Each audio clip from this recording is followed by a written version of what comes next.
Une bonne guerre, c'est une guerre rapide qui garantit la victoire au chef de guerre. Ce principe, on va voir comment l'utiliser dans ta vie professionnelle et on va faire ça en résumant le deuxième chapitre de l'art de la guerre qui s'intitule de l'engagement et ensuite on va voir comment est-ce que ça peut s'appliquer suivant différentes dimensions justement de la vie professionnelle, un point de vue individuel, un point de vue d'entreprise et puis on aura l'occasion de voir différents exemples. Des exemples d'actualité et puis des exemples historiques dans différentes startups.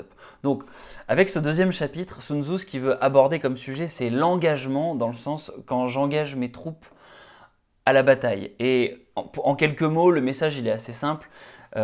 Si tu veux t'engager dans une bagarre, dans une guerre, il faut que tu prépares ton armée, il faut que tu sois capable de vraiment être conscient de toutes les ressources que tu as, il fait un listing, les chars, les archers, bref, tout ce qui va composer les éléments de ton armée, tes ressources, tes approvisionnements, il faut que tu aies vraiment une rigueur extrême et que tu sois certain que si tu livres bataille, tu auras assez de ressources pour livrer cette bataille et cette bataille sera rapide, que tu prendras la victoire. Pour lui, engager le combat, ça doit nécessairement t'amener à avoir la victoire. Et après, il va insister sur l'importance que avoir une guerre courte. Pourquoi? Parce que si la guerre se prolonge, et c'est un peu ce qu'on voit en ce moment avec la Russie, bah, le problème c'est que les gens qui vont en pâtir, c'est le peuple. C'est le peuple qui doit continuer à payer des impôts pour alimenter l'armée en ressources. Et le problème, bah, c'est que en fait, si jamais le siège de la ville que tu attaques il dure trop longtemps, bah, l'ennemi il a juste à attendre que ton armée elle s'épuise. Et puis c'est à ce moment-là qu'il pourra attaquer au moment où tu es le plus faible. Donc le principe, c'est un principe finalement d'économie. Le dernier conseil qu'il nous donne, c'est de se rassasier sur l'ennemi. C'est de prévoir suffisamment de rationnement pour que ton attaque elle fonctionne, mais de t'assurer aussi que tu vas utiliser les ressources de l'ennemi, tu vas faire les ressources de l'ennemi tien pour éviter d'en gaspiller trop et du coup pour ne pas en faire pâtir trop ton économie et puis ton peuple. Voilà, donc ça c'est le résumé du chapitre. Maintenant, comment est-ce que ça se traduit pour nous, active workers, nous, cadres salariés? Bah, ça se traduit suivant notamment deux grandes dimensions. La première, c'est la dimension individuelle. L'idée, c'est que ça ne sert à rien de disperser tes efforts. C'est important que tu sois capable d'être comptable de tes ressources, de ton temps de sommeil, de ton énergie, de ce que tu manges, etc. Parce que quand tu vas livrer bataille la journée, eh ben, il faut que tu saches exactement où mettre ton énergie au bon endroit. Et ce que ça veut dire, c'est que quand tu prends une tâche à ta charge, à ta responsabilité, tu dois la défoncer, tu dois t'engager à 100% pour l'éclater, mais le danger, et c'est quelque chose que tu dois vraiment éviter, c'est de te disperser sur plein de tâches différentes, et ça, on a tous eu un moment, enfin en tout cas moi je l'ai eu énormément, ce défaut de me disperser sur plein de combats différents, d'avoir une forme d'enthousiasme parce que j'ai l'impression que j'ai une énergie, je suis plein d'énergie, et je dis oui à plein de gens en fait, et je vais dire ah tiens c'est intéressant, je vais même proposer plein d'idées à plein de gens, d'objectifs, de travail. Et puis à la fin, ça va me donner quelque part une espèce de to-do list avec plein de choses à envoyer à plein de gens. Des emails, des livrables, des idées d'opportunités.